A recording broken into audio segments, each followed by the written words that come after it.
नमस्कार दोस्तों, आज हम डिस्कस करेंगे बीएनएस धारा 318 के बारे में। दोस्तों, भारतीय न्याय संहिता धारा 318 जो कि पहले आईपीसी का सेक्शन 420 होता था, जिसे हम 420 ही कहते थे। आईपीसी में दोस्तों 23 चैप्टर और 511 सेक्शन होते थे और 1 जुलाई 2024 के बाद ये बीएनएस में बदल गया, जिसके बाद बीएनएस में 20 चैप्टर और 358 सेक्शंस हैं। तो हम बीएनएस का सेक्शन 318 मतलब धारा 318 जो कि 420 की धारा है, इसके बारे में इसमें जानेंगे इस वीडियो में हम लोग कि क्या होता है 318। आइए देखते हैं। भारतीय न्याय संहिता की धारा 318 एक ऐसा कानून है जो किसी व्यक्ति को धोखा देने पर सज़ा का प्रावधान करता है, जिसमें किसी अन्य व्यक्ति को धोखा देकर उसे संपत्ति देने या संपत्ति के नुकसान के लिए सहमति देने के लिए प्रेरित करना शामिल है। दोस्तों, चीटिंग करना ही 420 मतलब 318 का जो सेक्शन है वो माना गया है। आसान भाषा में कहें तो यदि कोई व्यक्ति किसी को झूठ बोलकर या किसी बात को छुपाकर उससे पैसे या कोई अन्य संपत्ति प्राप्त कर लेते हैं तो वह धोखाधड़ी चीटिंग मानी जाएगी, जिसके आरोपी व्यक्ति पर बीएनएस सेक्शन 318 के तहत कार्रवाई की जा सकती है। दोस्तों, 318 के तहत धोखाधड़ी या जो चीटिंग होती है उसके लिए सेक्शन 318 के तहत कार्रवाई की जाएगी। बीएनएस धारा 318 की उपधारा 1 में बताया गया है कि धोखा तब होता है जब कोई व्यक्ति जानबूझकर किसी दूसरे व्यक्ति को गुमराह मतलब एस्ट्रे करता है या उसे गलत जानकारी देकर उसे कुछ ऐसा करने पर मजबूर करता है जो वह सामान्य परिस्थितियों में नहीं करता।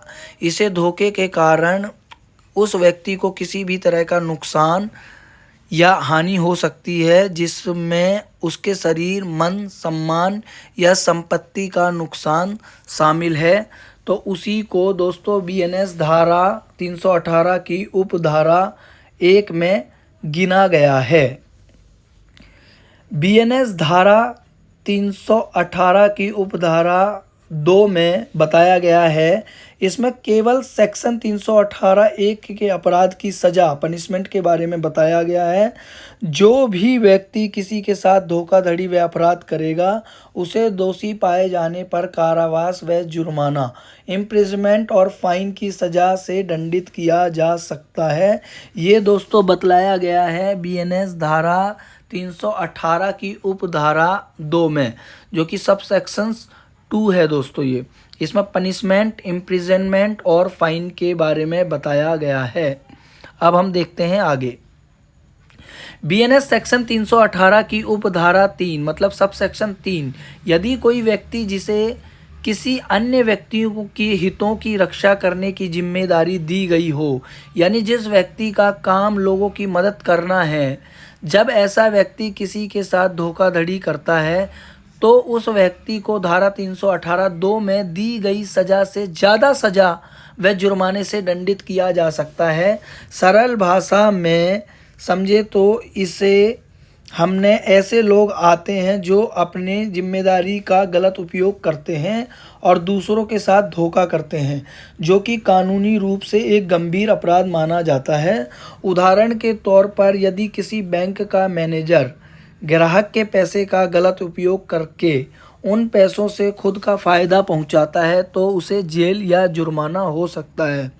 दोस्तों, इसका दूसरा उदाहरण आप पॉलिटिशियंस का भी समझ सकते हैं कि अगर कोई पावर में है और जनता के हित में काम ना करते हुए अपना पर्सनल बेनिफिट देखता है तो ये वहाँ पर भी लागू होगा। बीएनएस की धारा 318 सब सेक्शन 4, इसमें बताया गया है अगर कोई व्यक्ति धोखा देकर या बेईमानी से किसी दूसरे व्यक्ति को इस तरह से बहकाता है जिससे वह अपनी संपत्ति, पैसे या कीमती कागजात जैसे कि किसी जायदाद के दस्तावेज, बैंक, चेक आदि किसी को सौंप देता है या फिर धोखे से कोई उसके ज़रूरी दस्तावेज को बदल देता है या नष्ट कर देता है। तो ऐसे में आप समझ सकते हैं कि बहकाना मान सकते हैं या नष्ट कर देता है दस्तावेज को, व्यक्ति को अन्य सभी अपराधों सब सेक्शन की सज़ा से अधिक सज़ा व जुर्माने से दंडित पनिष्ठ किया जा सकता है। उदाहरण, मान लीजिए कोई व्यक्ति किसी बुजुर्ग को धोखे से बहकाकर उनकी जायदाद के कागजात पर हस्ताक्षर सिग्नेचर करवा लेता है, जिससे जायदाद का मालिकाना हक वह अपने नाम पर कर लेता है।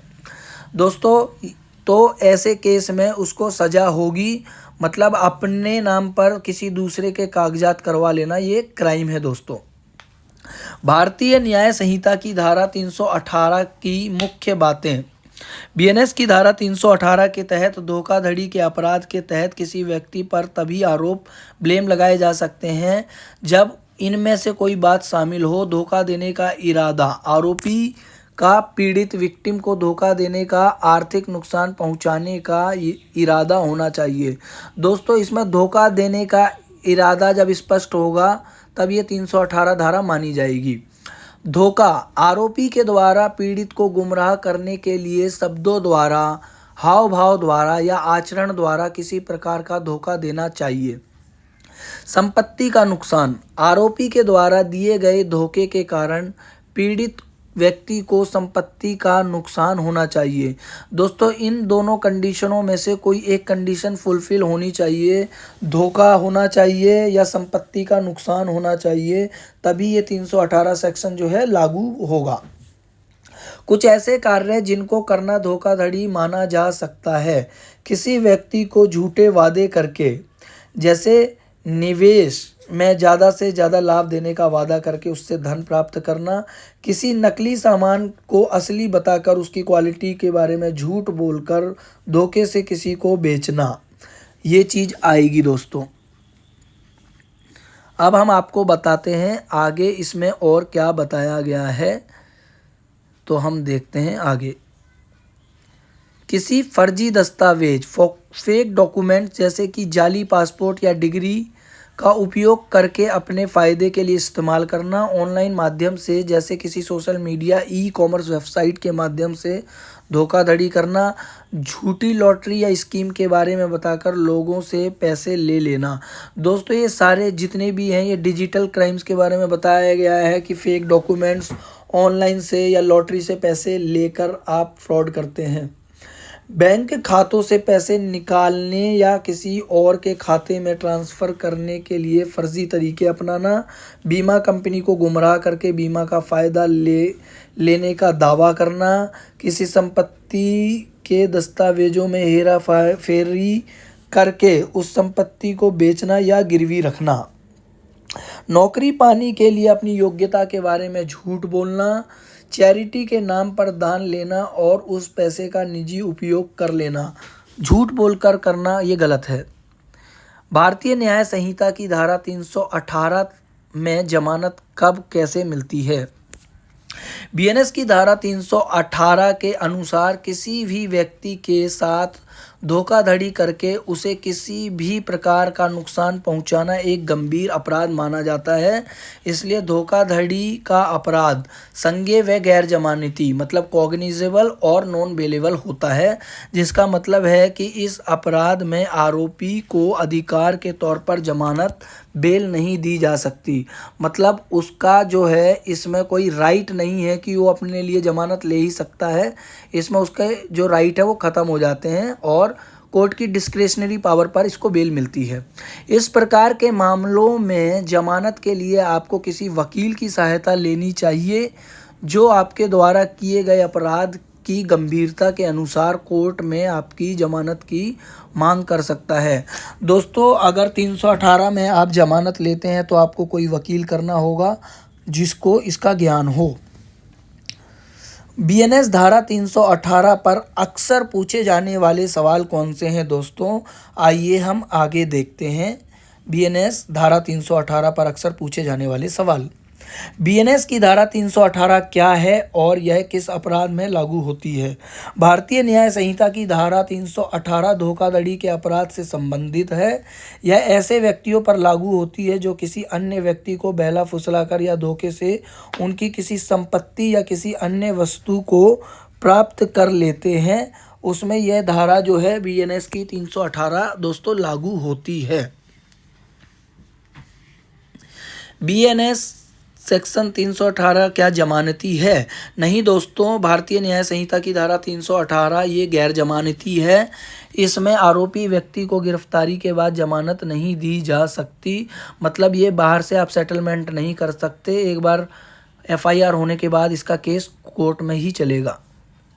क्या बीएनएस 318 के अपराध में समझौता किया जा सकता है? बीएनएस सेक्शन 318 के तहत किसी व्यक्ति को धोखा देना एक गंभीर अपराध माना जाता है।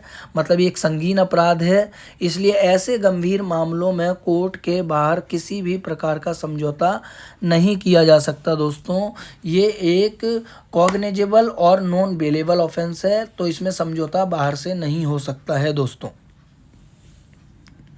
बीएनएस 318 के तहत धोखाधड़ी के अपराध की सजा क्या है? बीएनएस 318 के अपराध में दोषी पाए जाने वाले व्यक्ति को इसकी 3 उपधाराओं में दी गई अपराध की गंभीरता के आधार पर ही सजा दी जा सकती है, जिसमें दोषी पाए जाने वाले व्यक्ति को 2 वर्ष से लेकर 7 वर्ष तक की जेल व जुर्माना सजा से दंडित किया जा सकता है। दोस्तों, बीएनएस के तहत धोखाधड़ी अपराध की सजा जो है उसके क्राइम पर, जो इसके सबसेक्शन है 3 सबसेक्शन इसने क्या किया है उसके आधार पर ही दी जा सकती है। दोस्तों, वीडियो देखने के लिए धन्यवाद। दोस्तों, चैनल को सब्सक्राइब करें और लाइक करें एंड शेयर करें। दोस्तों, थैंक यू वेरी मच। और अब हम जल्दी ही नेक्स्ट वीडियो लाएंगे। थैंक यू वेरी मच दोस्तों।